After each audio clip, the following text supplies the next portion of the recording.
Bom, o meu trabalho é sobre a caracterização óptica, né, de 9 fantomas, que são simuladores de tecido, utilizados, no caso, para gerar dados sobre como uma nova técnica, no caso o SFDI, que é técnica de imagem no domínio de frequência espacial, ela é utilizada para gerar mapas que quantificam as propriedades ópticas do meio.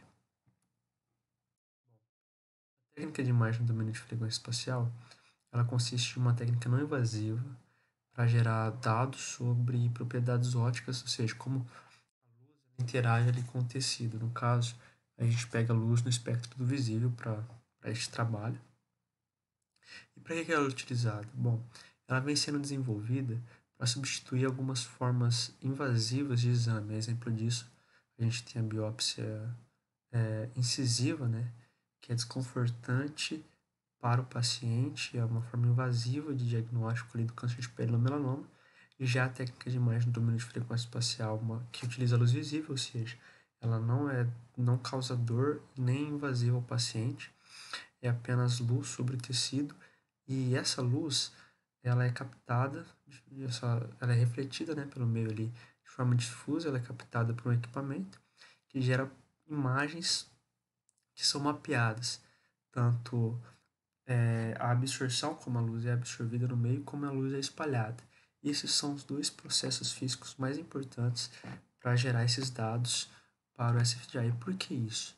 Porque quando o tecido altera alguma concentração de substância, isso altera como a luz se propaga nesse meio, como ela é absorvida e como ela é espalhada.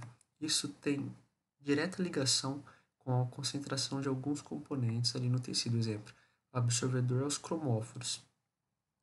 É, e esses mapas gerados por essa técnica, ele consegue dizer algumas propriedades ópticas sobre o meio, no caso sobre o tecido, e assim relacionar alguns componentes presentes no tecido. E para desenvolvimento dessa técnica, a gente utiliza os phantoms de tecido, que são simuladores feitos com materiais sintéticos, né, que são utilizados em desenvolvimento de pesquisa, calibração de equipamentos, entre outros métodos, e que ele é aplicado ali para o desenvolvimento de alguma técnica nova.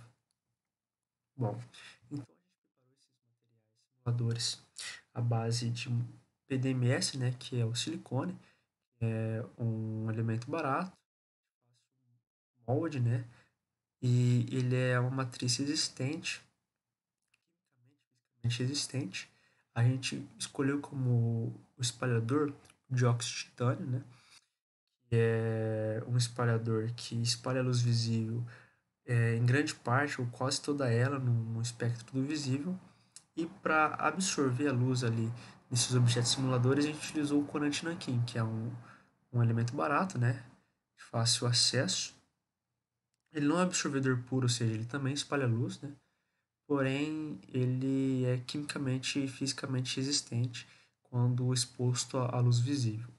Bom, a gente nomeou esses fantomas com duas características. A letra representa a concentração de corante Nankin e os números a concentração de dióxido de titânio. Ao todo, a gente fez 9 fantomas, né, variando essas concentrações para gerar um mapa segundo essa técnica.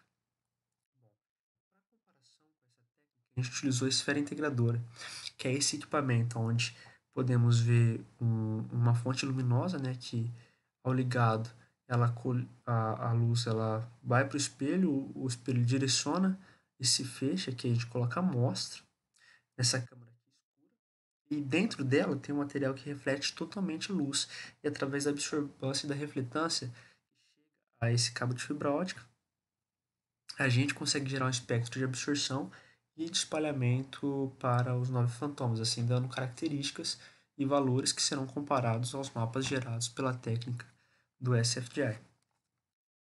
E para a utilização dessa técnica do SFDI, a gente precisou de um projetor de luz, né, que ele projetava ali padrões de claro e escuro sobre a amostra, né.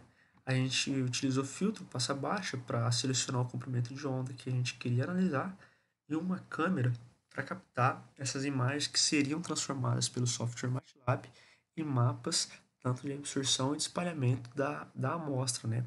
Ou seja, a gente projetava padrões de claro e escuro, ou seja, a gente aumentava ou diminuía a, a largura dessas cristas, né, clara e escura, e captava várias imagens. Aqui tem uma foto do laboratório da UFO, né, que tem esse equipamento. Aqui tem um fantoma, como a gente pode ver esse fantoma branco ali.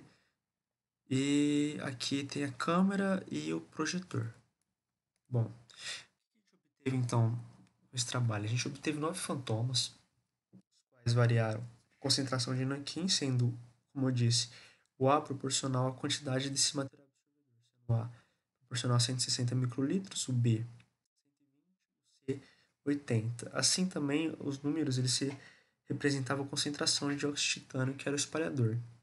Aqui do lado a gente pode ver na figura 3 os 9 fantomas produzidos, né, como resultado dessa pesquisa, que são os objetos simuladores, onde quando você variava essa concentração de nanquim e dióxido de titânio, você vê ele qualitativamente a cor desses fantomas sofrer variação de um para outro. Né?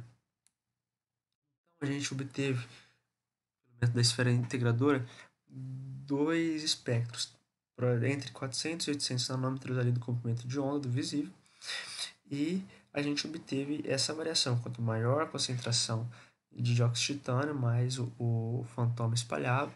Quanto maior a concentração de nanquim, mais espalhamento e mais absorção havia também no fantoma. A gente teve uma variação ali do coeficiente de absorção entre 0,4 a 0,16 ali, milímetros a menos 1 para o coeficiente de absorção. Já como é um sistema difuso, ele espalha muito mais luz do que ele absorve. Então, a gente, o coeficiente de espalhamento, a gente obteve ali de 0,6 a 2,5, né? Milímetros a menos 1 para o espalhamento desses 9 fantomas. Quando a gente aplicou a técnica do SFDI, a gente obteve esses mapas, onde para absorção variou de 0 a 0,3 aproximadamente o espectro que a gente obteve pela esfera integradora, e o espalhamento também foi de 0 a 2,5 ali, né? Enquanto você aumentava a concentração de dióxido de titânio, você poderia ver, por exemplo, padrões mais claros no espalhamento, como é possível observar ali do A1 para o A3, né? Que são então os mais claros esses mapas, ou seja, valores maiores. Enquanto quando a gente variava a concentração de corante, aqui um exemplo, o C ele possuía muito menos nanquim do que o A, né? 80 e o outro 160, ou seja, o dobro. Então você assume tons mais escuros ali pro C. Por quê? Porque ele absorve menos devido à sua concentração de corante nanquim. Então a técnica ela é capaz de reconhecer e formar esses mapas ali de absorção e de espalhamento do meio, né?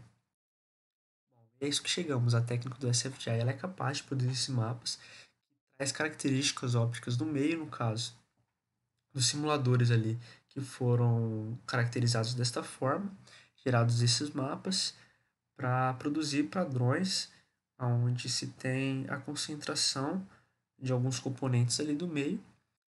E essas características ópticas obtidas de forma não invasiva pela técnica, ela pode ser utilizada, a exemplo, para o diagnóstico do câncer de pele no melanoma.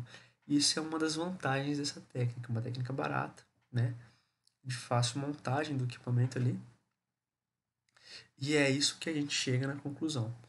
Bom, essas são as referências utilizadas pelo trabalho. Eu agradeço a oportunidade. Muito obrigado.